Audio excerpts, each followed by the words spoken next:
The year is 1132. Quanzhou burns with lantern light, 10,000 paper flames trembling above the harbor like anxious prayers. The smell of pine resin and salted fish hangs heavy in the summer air. Along the stone quays, merchant junks ride low in the water, their hulls swollen with iron ingots and medicinal herbs bound for a city already counting its dead. Into this fragile luminescence steps Captain Wei Longhai. Scarred, deliberate, a man carved from decades of salt wind and hard command. The harbor governor unrolls his silk orders with hands that do not shake, though perhaps they should. The timeline is impossible. The waters ahead are anything but safe. Wei reads once, folds the scroll with quiet precision, and bows. Not in deference, but in the manner of a man accepting a sentence. The fleet will sail at dawn, and somewhere in the darkness beyond the harbor mouth, enemies are already waiting. In the pre-dawn stillness of Quanzhou harbor, where the air hangs thick with salt and tar and the reek of iron freshly worked, Wei Longhai descends alone into the belly of his secret. The vessel sits low and heavy in the black water, her hull clad in overlapping plates of hammered iron. Ungainly, brutish, magnificent. Scholar Lin Mei moves along the bow with the quiet reverence of a man who has sacrificed sleep, standing, and political favor for a single idea. He demonstrates the mechanism. A bronze-throated siphon, coiled like a sleeping serpent, capable of hurling ignited naphtha across open water. Wei runs his calloused hand along the cold iron flank.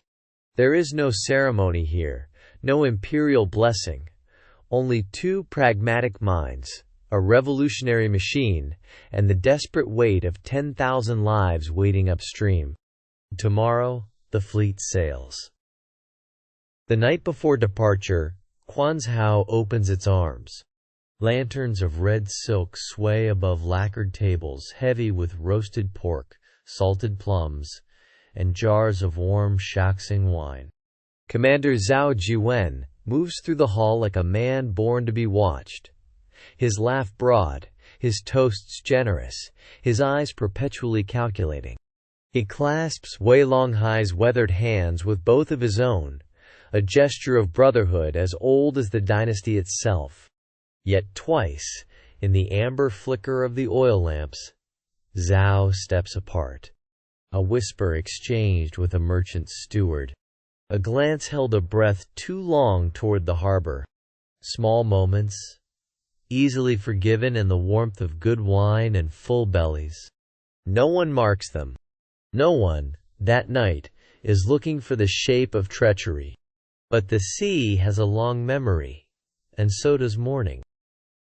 The junks of Wei Longhai's fleet slip past Quanzhou's stone breakwaters at first light, their battened sails swelling with a merciful southerly wind. Incense smoke curls from the prow shrines, offerings to Mazu, goddess of the sea, protector of sailors. 40 vessels in tight formation, their hulls heavy with iron ingots and medicinal herbs, riding low against the jade-green swells of the South China Sea. For 3 days, the voyage feels almost blessed. Dolphins cut the bowwake. Stars wheel predictably overhead. Wei moves through his command with practiced authority, reading the water, reading his men. But on the 4th morning, a young lookout pressed high in the crow's nest grows very still. On the outermost edge of the horizon, barely shadows, barely real, something is following them. It is the hour of the rat, midnight on the South China Sea, when the world belongs only to darkness and the dead. Captain Wei Longhai moves silently across the damp teak deck, drawn by a flicker no star could explain. There, at the stern lantern housing, Lieutenant Zhao Fengming crouches, his silk-sleeved arm tracing slow arcs through the salt air. A pattern, deliberate and damning. Wei watches. He does not rush. When Zhao turns, the two men regard each other across a distance of 3 steps and a lifetime of trust. No accusation is needed. The lantern swings between them, casting wild shadows across Zhao's ashen face. Iron rope binds his wrists before the next wave breaks.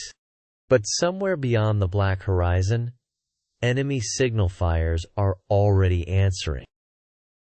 Dawn breaks over the South China Sea like a wound, copper and blood red, the horizon alive with the black silhouettes of a dozen pirate war junks bearing down from the north.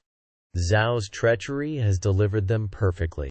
The merchant fleet, laden with iron ingots and medicinal herbs wrapped in oiled silk, sits vulnerable in the morning chop. Panic ripples through the convoy. Then Wei Longhai moves. He does not retreat. He does not scatter. With a single raised fist, he commands the Iron Turtle forward, straight into the teeth of the enemy line.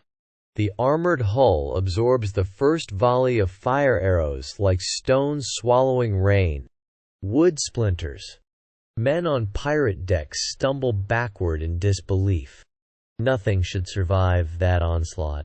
But the Iron Turtle plows on, and Wei Longhai is only just beginning. Then, Lin Mei turns the brass valve. A sound like a dragon's breath tears across the water. A low, pressurized shriek preceding the impossible.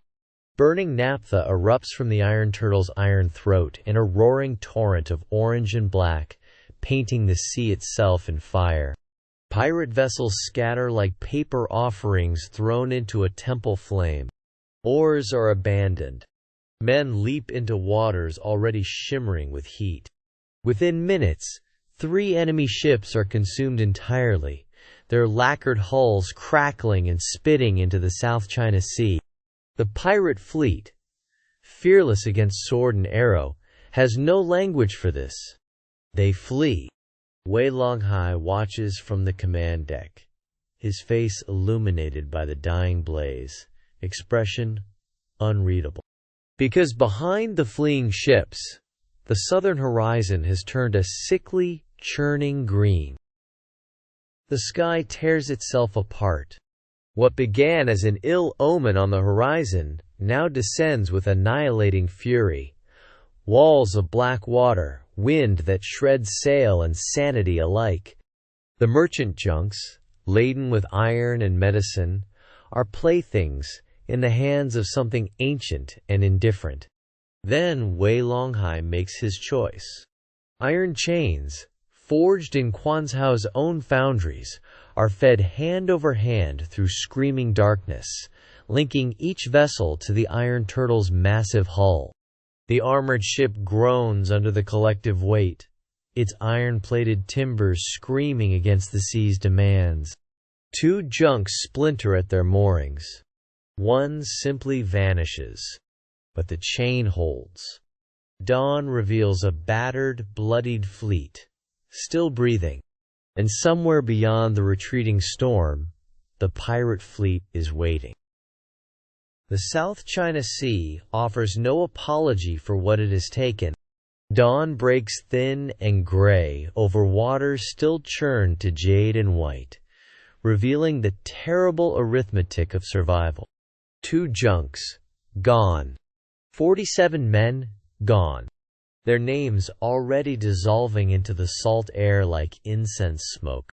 Wei Longhai sits alone at the Iron Turtle's iron prow, his armor stripped away, his hands raw and trembling against his knees. He does not weep. He is past weeping.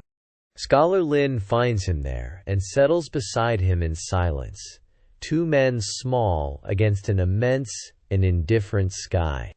Below them, deep in the hold, the iron ingots and medicine chests sit undisturbed, purchased at enormous cost. The cargo lives, and somewhere ahead, through clearing skies, the pirates already know the storm has passed. The junks slide into Quanzhou harbor on a morning thick with incense smoke and the salt of exhausted men. Silk banners snap above the quayside. Drums thunder.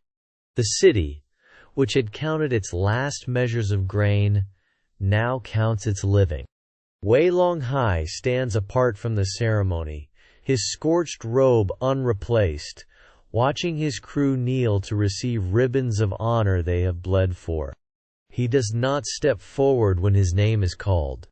When the magistrate finally asks what reward he desires, Wei presents a single-brushed petition that Scholar Lin's name be carved alongside his into the harbor monument, equal in stone what was equal in sacrifice. The magistrate agrees. 2 names. 1 iron turtle.